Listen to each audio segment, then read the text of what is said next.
18 పర్వాలు, 100 ఉపపర్వాలు, 1000 కథలు, ఒక మహాకావ్యం మహాభారతం.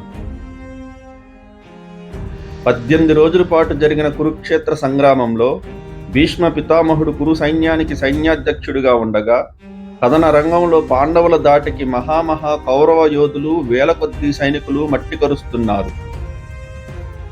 అది 6వ రోజు యుద్ధం ముగిసిన సమయం. కురు సైన్యం యొక్క ఈ పరిస్థితికి కోపోద్రిక్తుడైన దుర్యోధనుడు భీష్ముని వద్దకు వెళ్ళి, తాత, నీవు సర్వాస్త్ర సంపన్నుడివి. నీవు తలుచుకుంటే పాండవులను హతమార్చటం అంత కష్టం కాదు. కానీ నీకు ఆ పాండుపుత్రులపై ఉన్న మమకారంతో వారిని చంపటానికి నీకు మనసు రావడం లేదు. ఈ యుద్ధం ఇలాగే కొనసాగితే మా ఓటమి తథ్యం. మీరు మా పక్షాన యుద్ధం చేస్తానని మాటిచ్చి దానిని పూర్తిగా విస్మరించి మమ్మల్ని మోసం చేస్తున్నారు అని నిందిస్తాడు.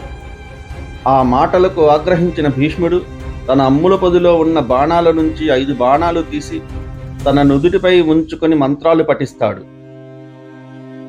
తర్వాత దుర్యోధనుడితో, ఈ 5 బాణాలు రేపు జరగబోయే యుద్ధంలో పంచ పాండవుల ప్రాణాలు తీస్తాయి. వీటి నుంచి తప్పించుకోవటం వారి వల్ల కాని పని. ఇక నీవు వెళ్ళొచ్చు అని నచ్చజెప్తాడు. అప్పటికీ దుర్యోధనుడికి భీష్ముడిపై నమ్మకం కుదరక, ఆ బాణాలను ఈ రాత్రికి తన వద్దే ఉంచుకొని మరుసటి రోజు ఉదయం యుద్ధం సమయానికి అందజేస్తానని చెప్పి భీష్ముని వద్ద నుంచి ఆ 5 బాణాలు తీసుకొని తన శిబిరానికి వెళ్ళిపోతాడు. ఈ విషయం తెలిసిన శ్రీకృష్ణుడు వెంటనే అర్జునుడి వద్దకు వెళ్ళి ఆ బాణాల గురించి చెప్పి వాటిని దుర్యోధనుడి వద్ద నుంచి పొందటానికి పూర్వం జరిగిన ఒక విషయాన్ని అర్జునుడికి గుర్తు చేస్తాడు.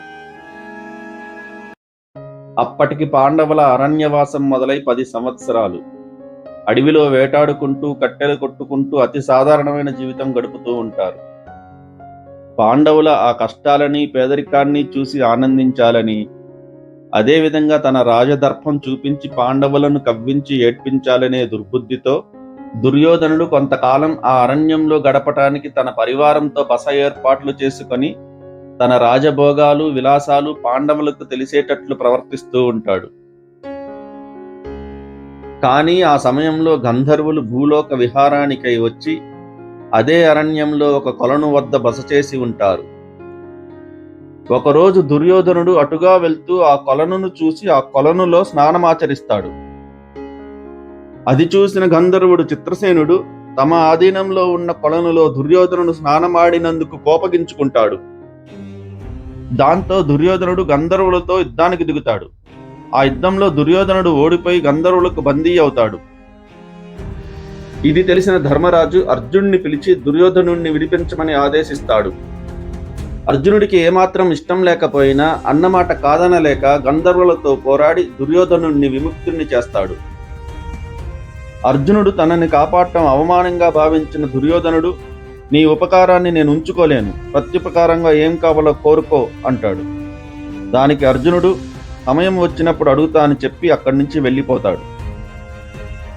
ఈ విషయాన్నే శ్రీకృష్ణుడు అర్జునుడికి గుర్తు చేసి, ఇప్పుడు దుర్యోధనుని వద్దకు వెళ్ళి ఆ బాణాలు ఇవ్వమని అడుగు అని చెప్తాడు.